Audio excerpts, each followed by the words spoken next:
Hi, and welcome back with Rosemaling with Art of Lise. I hope you've all been well out there, and welcome back to my studio and my channel, which is dedicated to the wonderful art form called Rosemaling, a Norwegian art form that goes back to the late 1600s and continues today.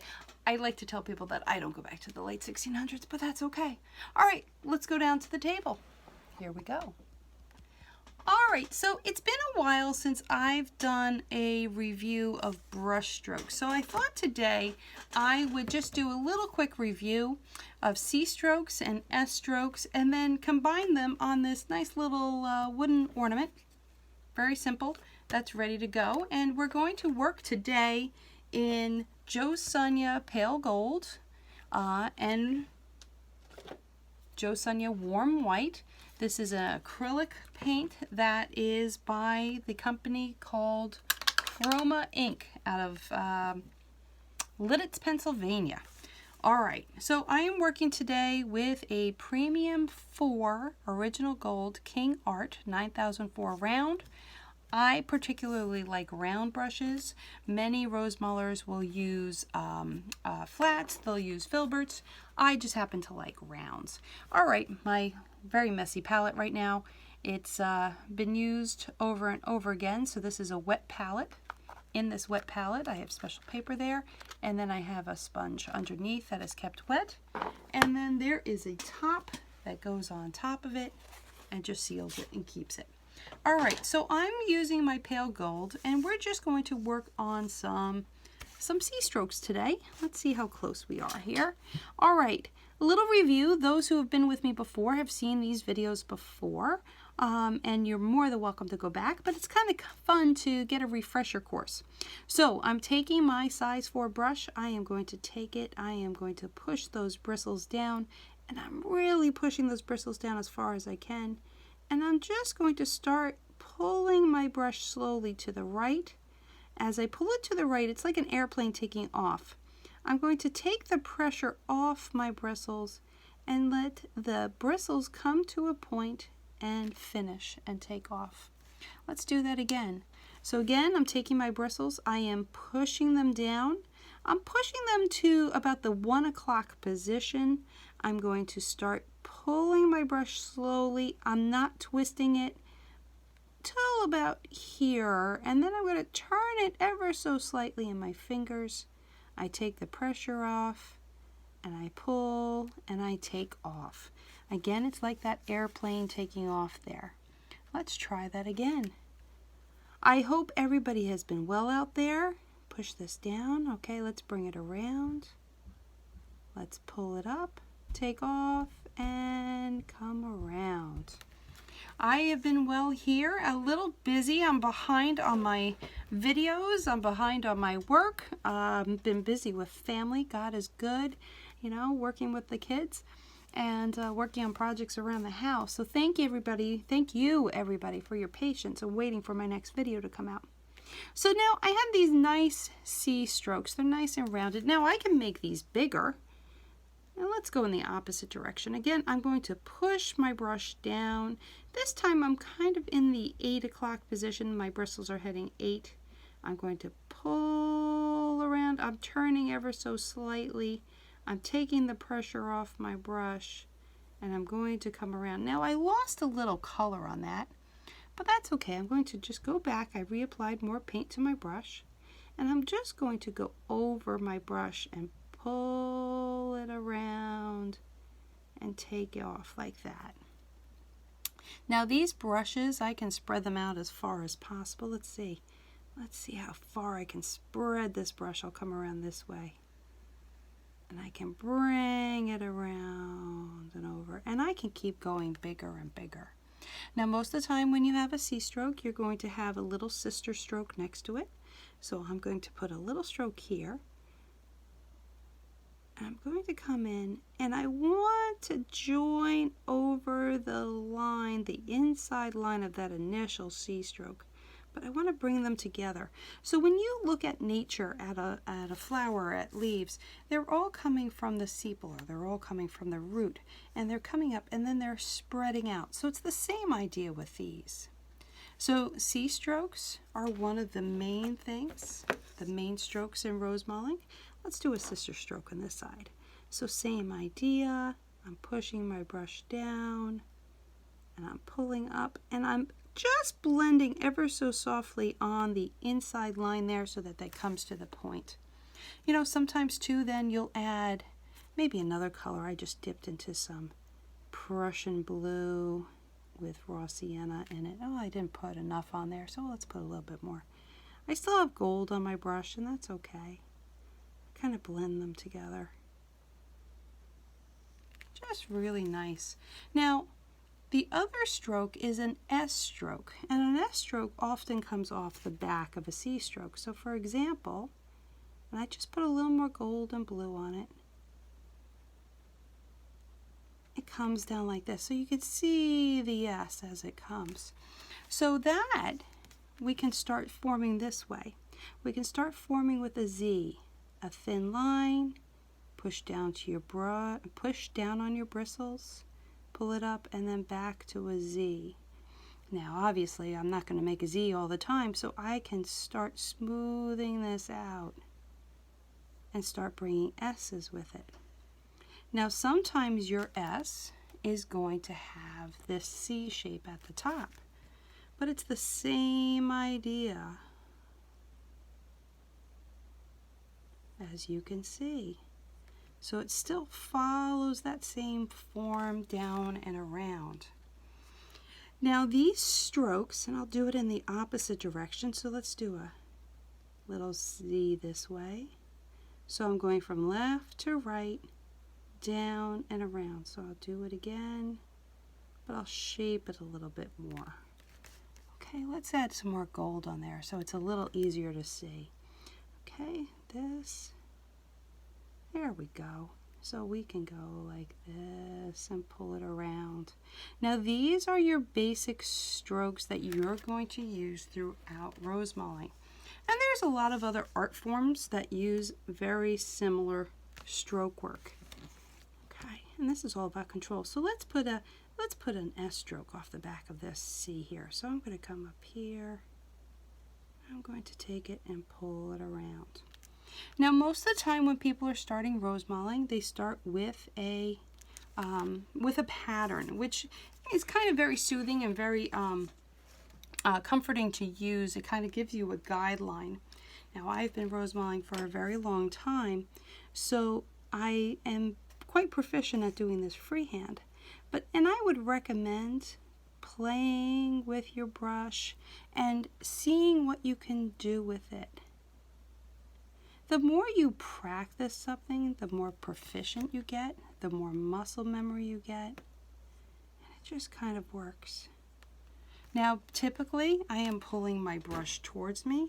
It's much easier to pull a brush towards me than it is to push it away from me.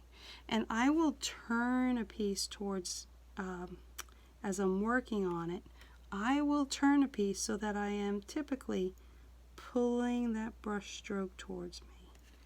So now I'm just taking a little time and I'm just kind of playing with some shapes here, right? Now let's use some of that warm white as well that I have.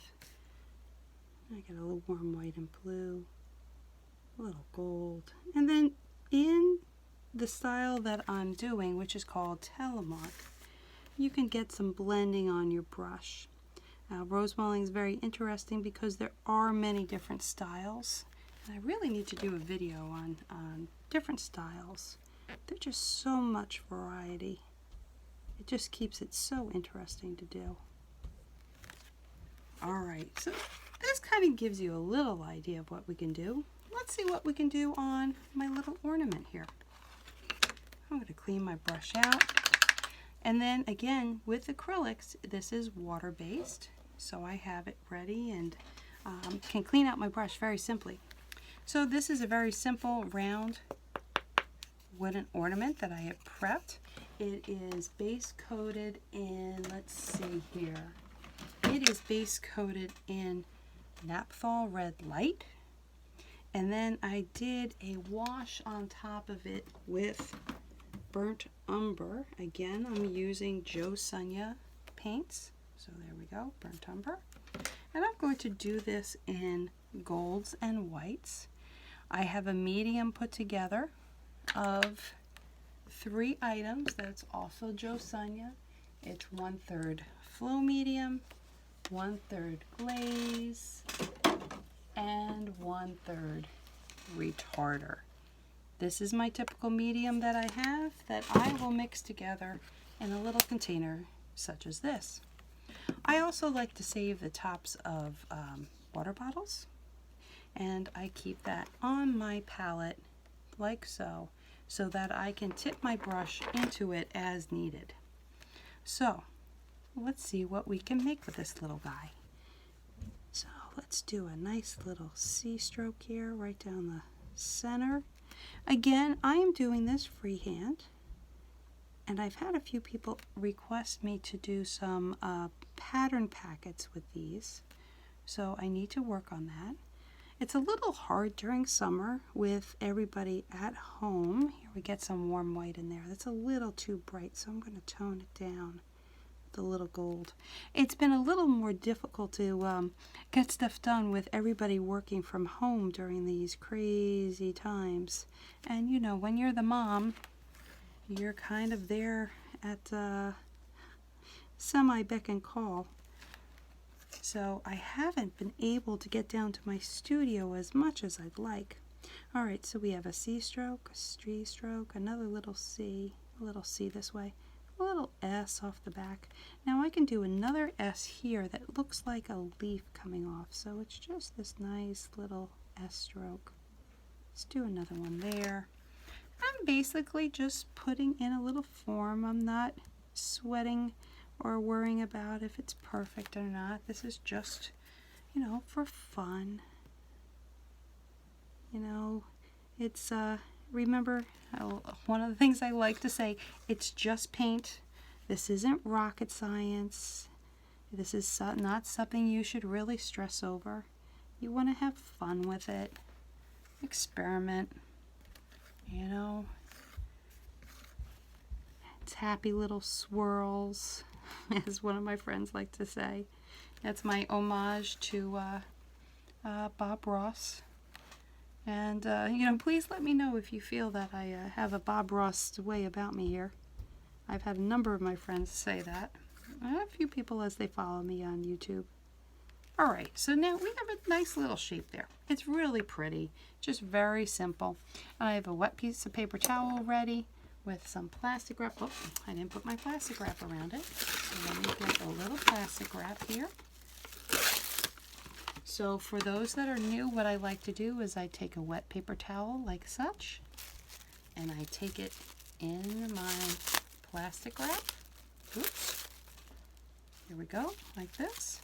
And I simply lay my brush inside and put it over to the side there. This way it can stay wet and I don't have to play around with it or clean it, and it's ready to go if I need to get back to it for color. Alright, so now I've got my brushes. As you can see, I've got lots and lots of brushes. Alright, so let's see who I'm going to pull out here. Alright, so this is my Low Cornell Jackie Shaw liner. It's a 10-0, which they don't make anymore, but I do like to use the King's Art version of it, and I find that works really well. I like a thin liner. I can make it do a lot of stuff. Let's go back to our demo here. So with this nice little liner, which is warm white with a little bit of gold on it, it's nice and thin. And that same idea of that airplane taking off, coming in for a landing, and I can push those bristles down like so. Let me turn a little bit here so you can really see what I'm doing. I take that brush and I just push it down and pull it up. And as you can see, this is really quite a fine little brush. This is not a big brush that I'm using, but I do find that it works quite well for me. And I can just line. Now this is another fun thing to do if, you know, you're sitting watching TV or you're looking for something to do. You know, take a little time and just practice. You don't have to have colored boards like I do, which, by the way, this is simply a cereal board. So I cut up my cereal boxes and then I base coat them, and I just have fun with them there. All right, let's put this over here. Let's come to this guy. All right, let's see what I can do with this. So with detailing, or outlining as some like to say, I'm not truly outlining everything, because I find that if you outline everything or detail everything, it takes some of the spontaneity out of it. I just like to come around. And you want a variety of thick and thin. I'm going to put a little, maybe some dots in. You want to make it interesting for the eye to see. And I'm not too worried if I'm not following exactly. Take a little teardrop there. So I'm just pushing my brush down. Come this way, a little line this way. Maybe a little chocolate chip. I love those little chocolate chips. Those of you who have been following me for a while have seen me do that. I literally take my brush, I push it to the side, I come back, and I just do a little wiggle up. Alright, so those that have followed know that I've been working on some dollar horses. Those will be finished. In fact, I'll move my camera over here shortly and you can see what's going on. Alright, let's come around and see if we can finish this cute little guy here. You know, I know it's August. I know we still have a little time before the Christmas season, but isn't it fun to start working on this? Alright, here we go. I do have an Etsy shop. I'm a little slow with getting stuff up there, so I will be putting more stuff up this week. I will make sure and share on my Instagram and my Facebook page what I'm doing. So if you are new to me, please go to Art of Lise, L-I-S-E, on Instagram and on Facebook and check me out. And obviously, if you enjoy what you see and you haven't subscribed, if you take a moment to subscribe, that'd be awesome. I appreciate that. All right, let me come around here this way. Here we go. I'm just adding my lines as I go. Alright, I also have an Etsy shop. Like I said, I'm a little slow in putting stuff up there lately. I need a few more hours in the day. Either that or I need to clone myself like those celebrities like to joke around and say they do. Alright, let's come around this way. Now, thankfully God is good and guides me along the way. And I always ask for guidance. Alright, let's see what we can do here. Alright. This is kind of cute, just a very simple little ornament. Again, done with pale gold and warm white. My two brushes, which I'll put in the comments at the bottom.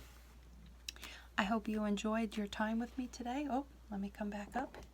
Hello. I hope you enjoyed the time with me today, and I look forward to seeing you all again soon. Take care, and remember, God is good. It's just paint.